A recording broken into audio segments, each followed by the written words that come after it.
tiempo que estamos viviendo, creo que solo nos estamos enfocando en el final de la historia. Creo que solo estamos viendo el punto final de la historia. Pero creo yo que es necesario entender que esta parte final es un todo. Y no nos podemos quedar nada más con esta parte final de lo que estamos viviendo. Tenemos que entender que lo que pasa con el Señor Jesús es un todo. Y mi intención de esta mañana es que salgamos comprendiendo, entendiendo y convencidos por el Espíritu Santo que esto que está sucediendo es un todo. Si aislamos un punto de la historia, nos perdemos. Tenemos que entenderlo como es un todo. Parte de ello dice que todo lo que está descrito en la Biblia tiene que ver con el establecimiento del reino de Dios en Cristo. Y cuando agarramos la Biblia, que es el todo, podemos ver que en el Antiguo Testamento apunta como una flecha a Cristo. Y desde ahí, si no entendemos que todo el Antiguo Testamento tiene que ver con Cristo, perdimos la idea central. Si nos quedamos con el mero hecho de Jesús que nació, vivió, murió y resucitó, pero no abrimos, nos quedamos limitados con eso. Todo el Antiguo Testamento apunta al Señor Jesús. Lo podemos ver por muchas figuras, lo podemos ver por sombras, dicen algunas partes de la Biblia. Y vemos a Jesús en toda la Biblia, en esa integridad, en ese todo que es el Señor Jesús. Así que el Antiguo Testamento, desde el momento en el que el Señor en el Génesis dice el Espíritu del Señor se movía sobre las aguas, cuando el Señor dice hagamos, cuando Adán y Eva se equivocan, pecan, desobedecen, ¿qué es la primer figura que podemos ver del Señor Jesús ahí? El Señor toma pieles y los cubre.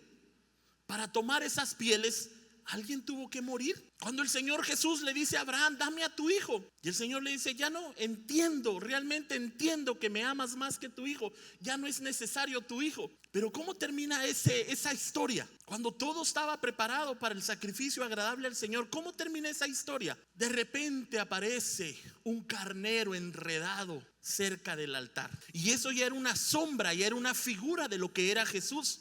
Porque viene Abraham, toma ese cordero que estaba enredado de sus cuernos y eso lo ofrece como sacrificio. Nos podemos ir por todo el Antiguo Testamento y vamos a ver la figura, la sombra, la idea. Todas las flechas apuntan hacia Jesús. Cuando vemos el Nuevo Testamento en los evangelios, nos revelan a Cristo. Cuando vemos el libro de Hechos, vemos su misión. ¿Cuál era la misión de Jesús en el libro de Hechos? Establecer su iglesia, permitir que el Espíritu Santo continuara la obra. Cuando vemos las epístolas y ahí se nos dice todo lo que requiere seguir al Señor Jesús, y finalmente vemos el Apocalipsis y nos dice que es el triunfo de Cristo. Todo tiene que ver con Jesús. Y yo creo que esta es una de las principales cosas que a nosotros nos conviene entender, porque estamos celebrando solo una parte de la historia. Pero es necesario entender que la Biblia es un todo, es un todo. Y como el Señor Jesús llegó a esa parte de la historia viniendo desde un Génesis, nos conviene entender, ver, valorar, atesorar que toda la Biblia apunta al Señor Jesús, que toda la Biblia apunta al Señor Jesús. De tal manera que el reino de Dios se establece en la vida y en la resurrección de Jesucristo. Porque esa es otra cosa que me he dado cuenta. Celebramos la resurrección de Cristo y lo hacemos de forma según el calendario. Porque hace poco estábamos celebrando la vida de Cristo y ahora estamos celebrando la muerte de Cristo. Mi pregunta es, ¿qué hay entre esas dos cosas? Hace poco celebrábamos el nacimiento de Jesús, hoy están celebrando la muerte de Jesús. ¿Qué hay en medio de esas dos cosas? Porque no podemos vivir nuestra vida saltando según la fecha que marca el calendario. Debe haber una continuidad, debe haber un caminar, debe haber una perseverancia, debe haber una constancia. Debe haber un propósito, debe haber un plan. Pero nosotros no podemos vivir nuestra vida en Dios saltando según lo que marca el calendario. ¿Qué hay entre una cosa y otra? ¿Qué hay entre una cosa y otra que marca el calendario? Y que conste que de aquí del mes de abril para el resto de los meses, ¿qué celebramos? Según el calendario, ¿qué celebramos? ¿Qué celebramos? Después de esta fecha, según el calendario que tenga que ver con Dios, ¿qué celebramos? Y hay que esperar hasta diciembre. ¿Qué hay entre esas dos cosas? No podemos saltar nuestra vida según lo que indica el calendario. Debe haber una convicción de vida, debe haber una forma de vida, debe haber un estilo de vida, debe haber una obediencia continua. De tal manera que esa es otra cosa que yo me he dado cuenta, que pareciera que el caminar con el Señor está en dos puntos y vivimos nada más ese momento. Así que el reino de Dios tiene que ver con la vida de Cristo, pero también tiene que ver con su resurrección. Y tan importante es uno como lo otro. Celebramos la tumba vacía. Sin lugar a duda es algo por lo cual nosotros vivimos nuestra fe. Celebramos una tumba vacía. Sin embargo, hace 2000 años Jesús tenía ya esos conflictos acerca de todo esto. En el libro de Juan, en el capítulo 8, Jesús está hablando, tratando de convencer a todas las personas que le escuchan que Él es más que una fecha en el calendario. Él les está tratando de hacer que entiendan que Él es una forma de vida, es un estilo de vida, es una convicción, es una decisión que tiene que ver con nuestra vida misma ahí mismo. Y el capítulo 8 nos revela un montón de situaciones en las que el Señor Jesús está tratando de convencerlos que Él es más que una fecha, Él es un todo. Y yo extraigo esta parte donde dice que hablando Jesús, muchos creyeron en Él. Y el Señor les dice: si ustedes permanecen en mi palabra, serán verdaderamente mis discípulos y conocerán la verdad, y la verdad los hará libres. En ese párrafo hay un condicionante. En ese párrafo hay un condicionante que separa a unos de otros. Un condicionante dice que es algo que separa a unos de otros, y dependiendo de lo que sea, así será el resultado. ¿Cuál cree usted que es la palabra condicionante ahí? Ok. Los que creen y permanecen en Él. Ok, muy bien, gracias. Muy bien, gracias Maritza. ¿Cuál es el condicionante? ¿Alguien habló por aquí? Permanecer. Muy bien, gracias Alba Rosa. ¿Cuál es la palabra condicionante? ¿Cuál es la palabra? En algunos lados le llaman bisagra, la palabra clave en ese texto. Yo oí que por aquí lo dijeron. Sí. El sí es la palabra clave. El sí es la palabra bisagra. El sí es la palabra condicionante. Ahora sí, después de que ya vimos esa palabra que es el condicionante, el sí, y un condicionante es entre dos cosas. Ahora sí, ese condicionante, ¿qué es lo que separa? Lo que dijiste primero. La permanencia y la creer en Él. Ok, muy bien.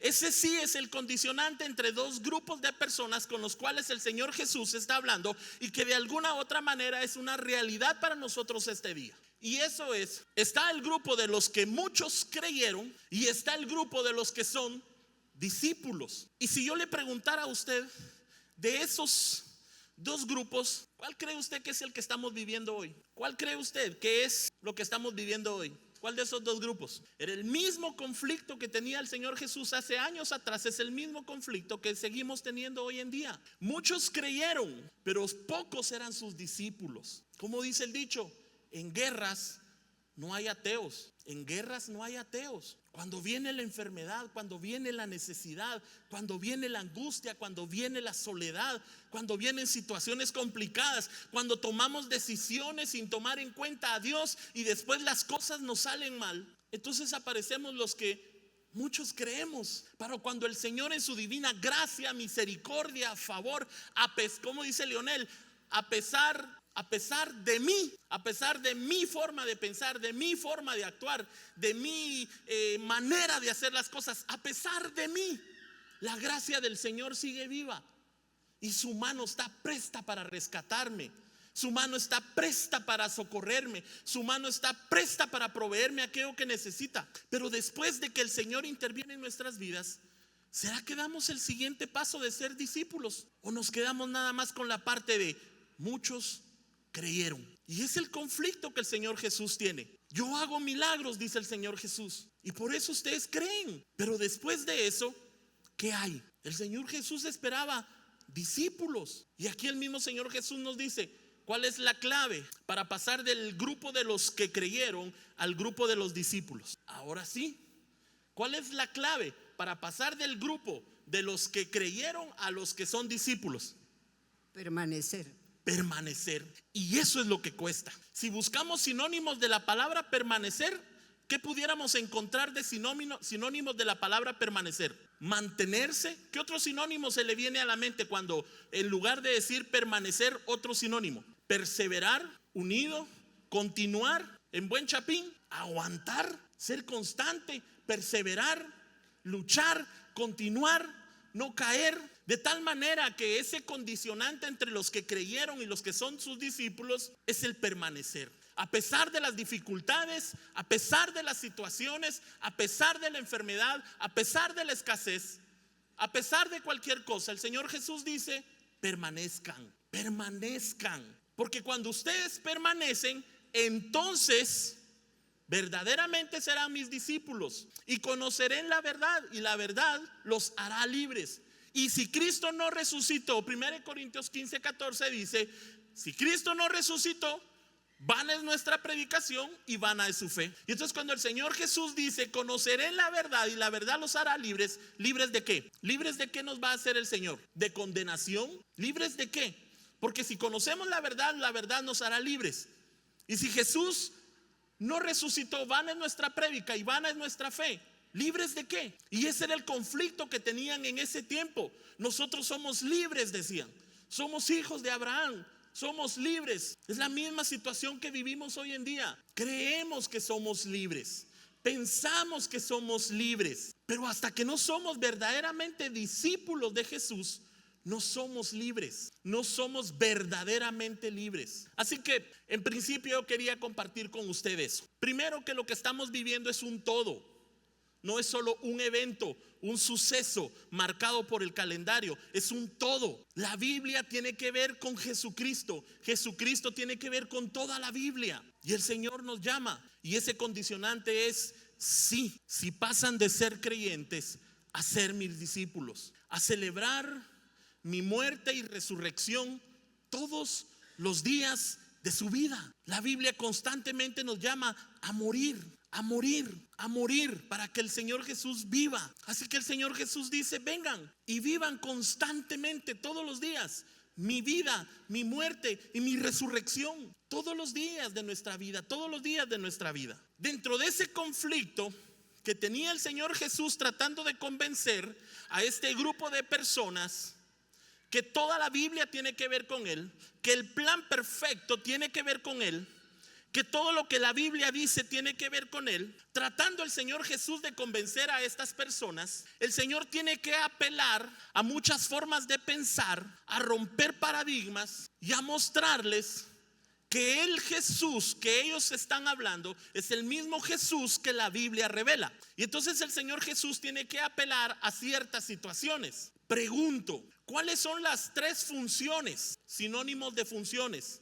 Oficio, ministerio, puesto, llamado, servicio, tarea, que ejercía una persona que era reconocida por Dios y el pueblo a través del ungimiento en el Antiguo Testamento. Porque el gran conflicto que tenía el Señor Jesús era tratar de hacer entender a las personas que el Dios del Antiguo Testamento es el mismo Dios del Nuevo Testamento y es el mismo que está hablando con ellos. ¿Cuáles eran las 3 principales funciones que ejercía una persona en el Antiguo Testamento que era reconocida por Dios y por el pueblo a través del ungimiento? Si tiene alguna idea, levante su mano.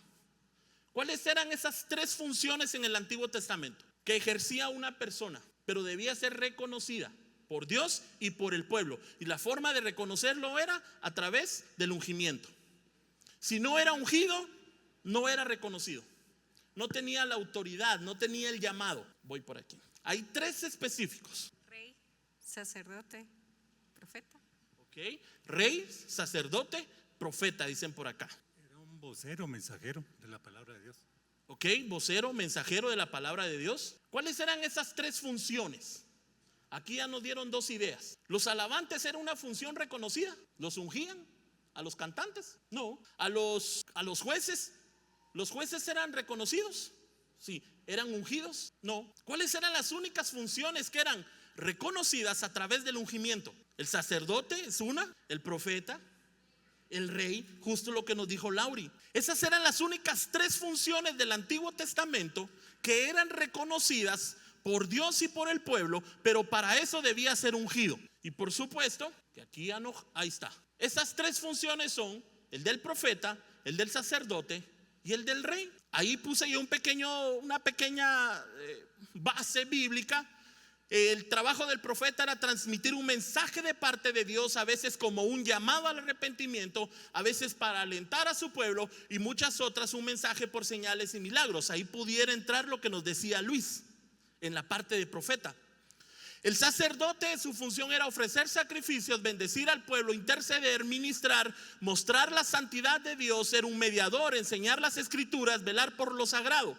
Y la autoridad a veces la veíamos en un líder como Moisés, a veces la veíamos en un patriarca como Abraham, y a veces la veíamos en un rey como Saúl. Pero cuando Elías le entrega a Eliseo ese llamado de profeta, lo unge. Cuando el Señor le dice a Moisés, Aarón será tu profeta, lo ungen. Y cuando David fue puesto como rey, lo ungieron. Si no había ungimiento, no se reconocía esa autoridad. Y ahí pudieron haber muchos profetas falsos, muchos sacerdotes falsos, muchos reyes no conforme al corazón del Señor. Pero aquellos que eran reconocidos debían ser ungidos. Debían ser ungidos. Y el Señor Jesús, tratándolos de convencer, de decirles: yo soy el Dios del Antiguo Testamento, yo soy el Dios del Nuevo Testamento.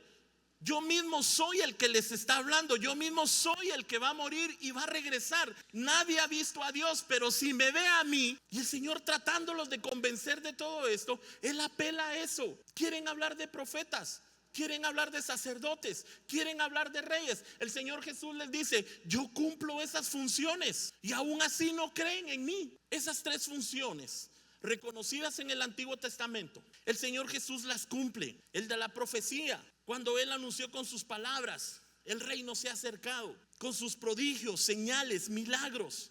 Mateo 4:23. Y recorrió Jesús toda Galilea, enseñando en las sinagogas de ellos y predicando el evangelio del reino, sanando toda enfermedad y toda dolencia del pueblo.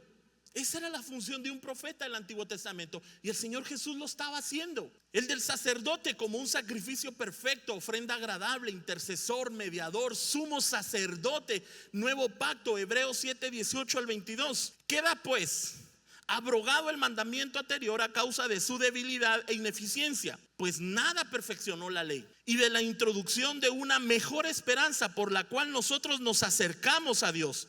Esto no fue hecho sin juramento, porque los otros ciertamente sin juramento fueron hechos sacerdotes, pero Jesús, con el juramento del que le dijo: juró el Señor y no se arrepentirá, y le dijo: tú eres sacerdote para siempre, según el orden de Melquisedec. Por tanto, Jesús es hecho el fiador de un mejor pacto, de un mejor mediador, un sumo sacerdote que no tiene por qué constantemente estarse ofreciendo. Una vez y para siempre complació el corazón del Padre. Y en la parte de autoridad, Jesús se convirtió en el pastor del pueblo de Israel. Estableció la iglesia, guiándola con poder y con amor. Efesios 4:11-15. Y él mismo constituyó a unos apóstoles, profetas, evangelistas, pastores y maestros, a fin de perfeccionar a los santos para la obra del ministerio, para la edificación del cuerpo de Cristo, hasta que todos lleguemos a la unidad de la fe y del conocimiento del Hijo de Dios, a un varón perfecto, a la medida de la estatura de la plenitud de Cristo. Pero que ya no seamos como niños fluctuantes, llevados por doquiera de todo viento de doctrina, por estratagema de hombres que para enseñar emplean con astucia las artimañas del error, sino que siguiendo la verdad en amor crezcamos en todo aquel que es la cabeza, esto es Cristo, con autoridad. Así que el Señor Jesús, tratándolos de convencer que el mismo Dios del Antiguo Testamento es el mismo Dios del Nuevo Testamento, y es el mismo Dios que les estaba hablando, el que les estaba diciendo: ustedes no pueden vivir su vida de acuerdo a lo que marque un calendario. Ustedes no pueden celebrar mi vida según mi nacimiento, según la fecha de un calendario, y el resto de meses saber.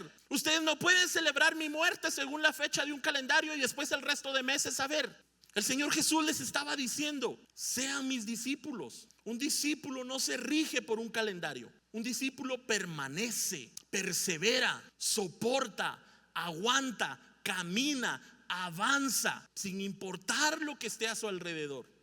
Y eso es lo que el Señor espera de nosotros, que seamos verdaderamente sus discípulos. Ahora, el Nuevo Testamento, cuando aparece el Señor Jesús, tiene una peculiaridad. Así como en el Antiguo Testamento dice que se reconocía el llamado de una persona a través de ungirle con aceite, no sé si usted ya se dio cuenta, pero en el Nuevo Testamento ya no se utiliza el aceite para determinar que alguien tiene la autoridad o el llamado de Dios. Y si Jesús era sacerdote, y si Jesús era profeta, y si Jesús tenía la autoridad, y para que él pudiera ejercer eso tenía que ser ungido, ¿cuál fue la forma en que el Señor Jesús fue ungido? En el bautismo. En el bautismo el Señor Jesús es ungido, pero ya no de la manera en que se hacía anteriormente. Porque en Lucas 3:22 dice que cuando el Señor Jesús se bautiza por inmersión, es puesto bajo el agua, el Espíritu Santo desciende sobre él como en forma de paloma.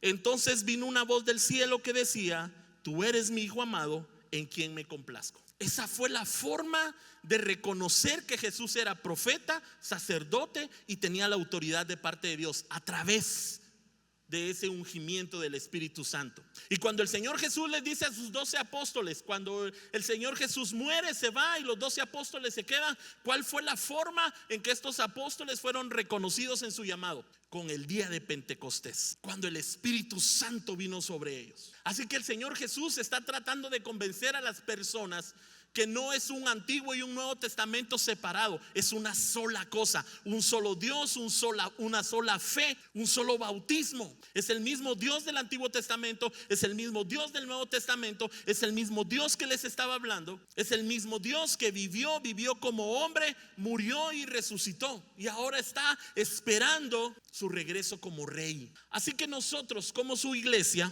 como su pueblo, como sus hijos, tenemos que entender que el reino de Dios no se establece solo en su resurrección. El reino de Dios se establece también en su vida. Porque mire que mal viviríamos nosotros una vida en la cual nosotros pensáramos: lo que yo haga en esta tierra, porque lo importante es que cuando ya me vaya a morir, Señor Jesús, acuérdate de mí, voy para arriba. Qué mal sería vivir así. El otro extremo también que nos vendieron es que para alcanzar el cielo había que ser pobre. Y entre más pobre, entre más necesitado, entre más desgraciado, la probabilidad de que yo alcanzara el cielo era mayor. El reino de Dios se establece en vida como se establece también en la muerte. El reino de Dios se establece en nuestra vida como también se establece en nuestra muerte. No podemos vivir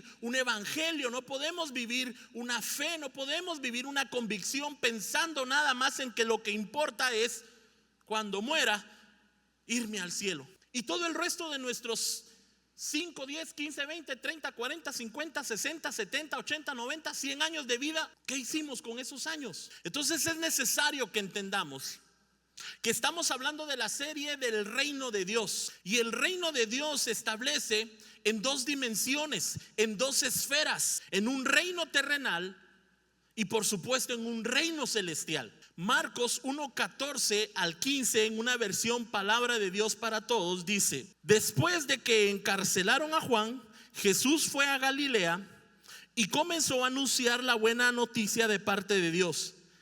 Él decía: oiga, ha llegado el momento, el reino de Dios ya está cerca. Oiga, cambien su manera de pensar, su manera de vivir y vivan las buenas noticias. Eso es para la vida o para la muerte. Cambien su manera de pensar, cambien su manera de vivir, vivan la buena noticia. ¿Ese es un reino terrenal o es un reino celestial el que nos está llamando? Es mientras que estemos en esta vida, mientras que estemos en esta vida, mientras que las plantas de nuestros pies pisen cualquier cosa, ahí se establece el reino de Dios. ¿Y cómo se establece el reino de Dios? Cambiando nuestra manera de pensar, cambiando nuestra manera de vivir, viviendo la buena noticia. No pensemos que el reino de Dios se va a establecer cuando muramos o cuando Él regrese.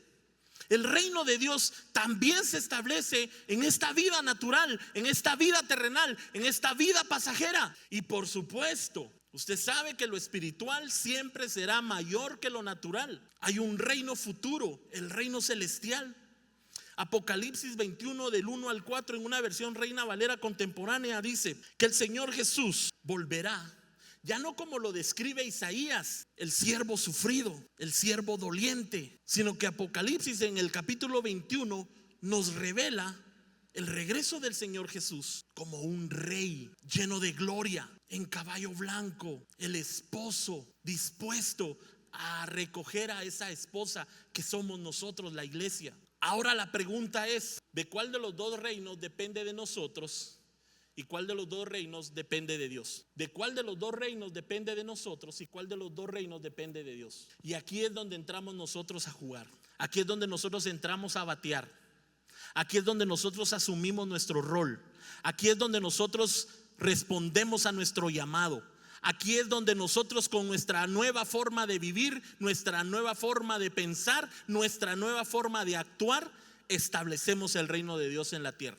Por supuesto, la gracia del Señor, la misericordia del Señor nos permite a nosotros ser parte de ese reino, porque no es por nuestra obra. Es que el Señor nos sacó de las tinieblas a su luz admirable. ¿Para qué? Es que el Señor te sacó del vicio y ahora vives sano. ¿Para qué? Es que el Señor arregló la situación de tu familia. Sí, ¿para qué? Es que antes yo tenía vicios, situaciones que yo no podía vencer, y con la ayuda del Señor ahora las puedo vencer. Sí, gloria al Señor. ¿Para qué? ¿Para qué? Sino para establecer el reino de Dios en la tierra. Es un llamado a vivir, a pensar, a actuar, ser como ciudadanos del reino por la obra de Cristo en la cruz, verdaderos hijos que reflejen el carácter de Dios.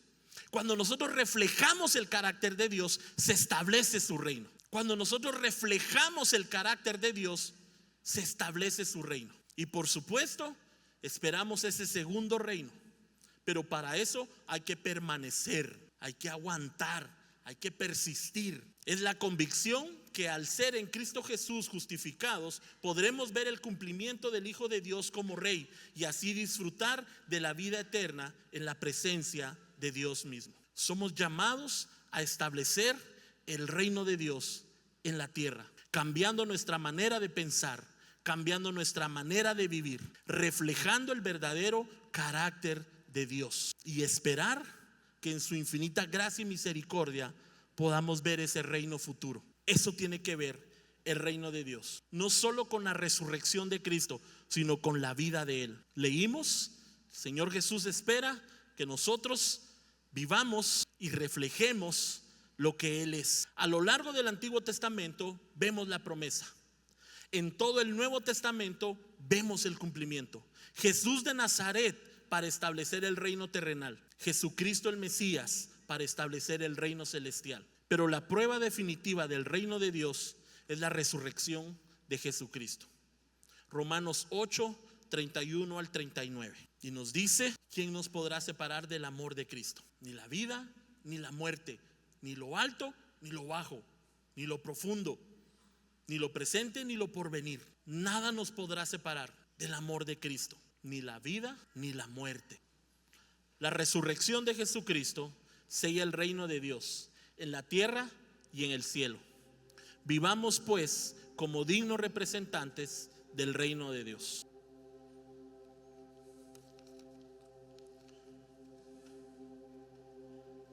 Vivamos un evangelio de todos los días. Vivamos la vida de Cristo todos los días. Vivamos su resurrección todos los días. Eso hacen los verdaderos discípulos. Entienden que Jesús es el Dios del Antiguo Testamento y el Dios del Nuevo Testamento. Entienden que Jesús es el Hijo de Dios.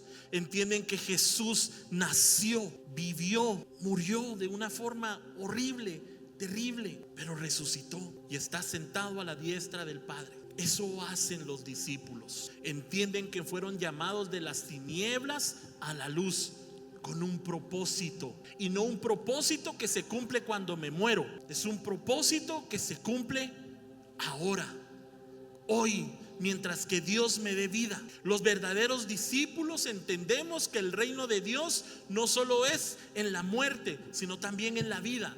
Los discípulos de Dios entendemos que aquellos que somos hijos de Dios, con nuestra forma de pensar, nuestra forma de vivir, nuestra forma de actuar, nuestra forma de reflejar el carácter de Dios, estamos estableciendo el reino de Dios